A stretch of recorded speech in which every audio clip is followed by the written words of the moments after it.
you're experiencing issues with syncing your Valorant account, follow these steps to resolve the problem. This guide will help you troubleshoot and unlock your account sync. Step 1. Check server status. Visit the official Valorant server status page to ensure that there are no ongoing server issues.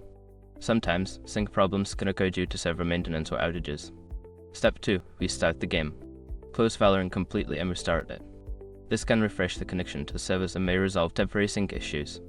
Step 3. Verify account credentials. Make sure that you are logging in with the correct Riot Games account credentials.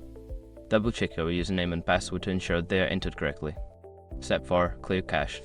Clear the cache of the Riot Games client. This can help eliminate any corrupted files that may be causing sync issues. You can do this by navigating to the Riot Games installation folder and deleting the cache files. Step 5. Contact support. If the issue persists after trying the above steps, reach out to Riot Games support for further assistance. Provide them with details about your issue and they will help you resolve the sync problem.